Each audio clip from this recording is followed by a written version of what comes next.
Magandang bonting sa inyo lahat na naman, magandang tanghali. Magluluto tayo ngayon ng tinakpet. Yung baboy na yan, nilalaga natin ng konti sa tubig para po lumambot.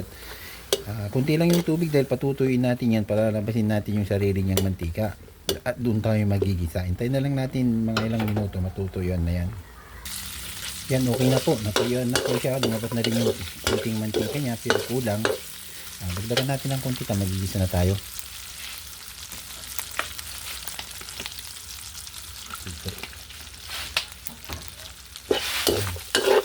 Ituloy natin siya ng konti para hindi masyadong maputla.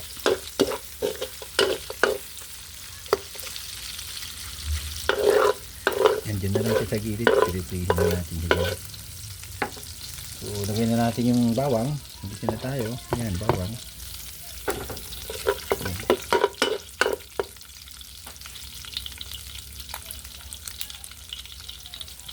Lagyan natin yung bawang. Yung mabango na po yung bawang, ilagay na natin yung sibuyas. Mabango na yung bawang. Yan. Tapos gisin na rin natin. Pabangohin din natin yung sibuyas. Yan, ganyan, bango. Yan, nagisa na po yung bawang. Ay, bawang sa sibuyas, nagisa na, ilagay natin yung luya. Palabasin lang natin yung aroma ng luya. Kunting gisa lang yan. Ganyan lang. Yan, tapos kamatis na po.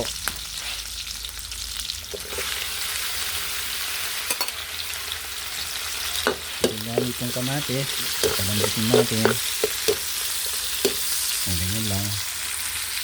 Yan, okay na, nagis na yung kamatis. Ihalo na natin itong dito, halo na natin. Gisain na natin. Yan. Gisain pa natin ng konti uli. Yan, nakuha na po natin yung tamang gisa. So, may igigisa pa tayong isa pang pabango ito. Yung bagoong igisa natin kasi mabango to pag ginigisa eh. Amoy hanggang kapitbahay ito sigurado ako.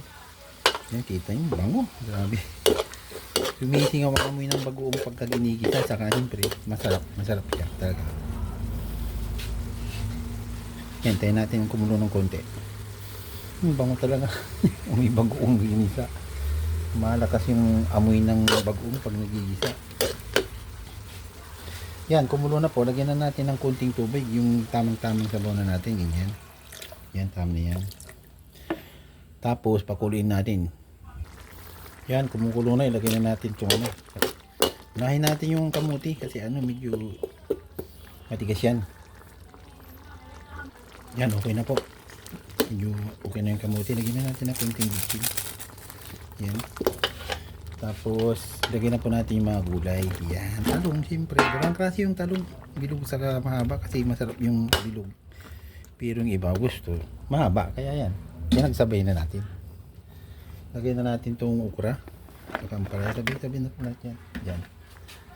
Saka ito pa. Yan. Saka may tira tayong lechon kawali. Ilagay na rin natin kasi hindi na masarap yan pagka malamig na. Sahog na lang talaga ang bagay yan. Ganyan po. Tapos, hayaan na lang natin yan pakuluin. Yan, kumukulo na po, ano. Pigay-pigay lang natin ganito para maluto yung nasa sa ibabaw. Ganyan lang po. Tapos, hintayin na naman natin maluto na yan. Hintayin natin. Maluto na yan kasi yung tubig okay na. Yan, luto na po yung pinakbat natin, oh. Sarap na po. Hindi na pong kumain. Maraming salamat po ulit sa panonood. Like and share po. Thank you po. Good lands.